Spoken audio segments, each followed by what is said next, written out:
चालू असणाऱ्या विधान परिषदेच्या निवडणुकीमध्ये जे मतदार आहेत ते प्रामुख्यानं जिल्हा परिषद सदस्य आणि नगरसेवक, मग ते महापालिकेचे नगरसेवक असोत किंवा नगरपालिकेचे नगरसेवक असोत, हेच मतदार आहेत.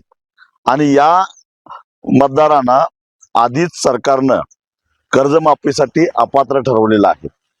त्यामुळं निवडणुकीचा आणि निवडणूक आयोगाचा बागुलबोवा दाखवून त्याची घोषणा करता येणार नाही असं सरकार जे सांगतंय ते धादांत खोटं आहे. एक मुळामध्ये या निवडणुकीचे जे मतदार आहेत त्या मतदारांच्यावर प्रभाव टाकण्यासारखा त्यांना लाभच होणार नाही या कर्जमाफीचा, तर मग प्रभाव कसा काय पडणार?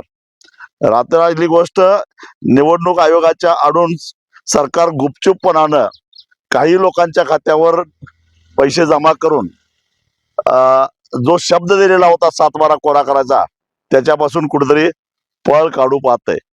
पण सरकारनं एक ध्यानात ठेवावं, आम्ही हे सहन करणार नाही.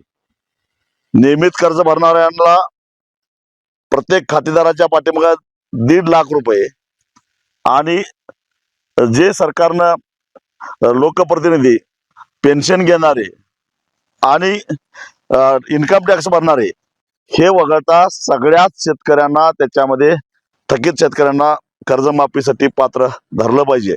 याच्यामध्ये काही बदल झाला, ज्या पद्धतीनं वाजत गाजत त्यांनी लाडकी बहीण योजना जाहीर केली आणि आता अनेक बहिणींना त्याच्यामधून वगळायला सुरुवात केली आहे, तसं गुपचूपपणाने कर्जमाफी राबवून अनेक पात्र शेतकऱ्यांना अपात्र करण्याचा प्रयत्न केला तर आम्ही हे खपवून घेणार नाही. 30 जून ही अंतिम तारीख आहे.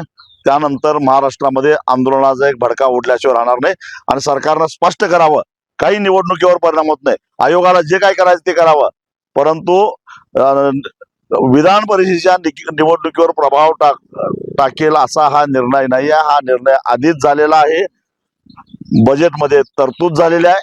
त्यामुळं सरकार जे काय सांगतं, विशेषतः मुख्यमंत्री जे सांगतात की निवडणूक आयोगाने घोषणा करायला बंदी घातलेली आहे, यात कुठेतरी काळं बेरं आहे.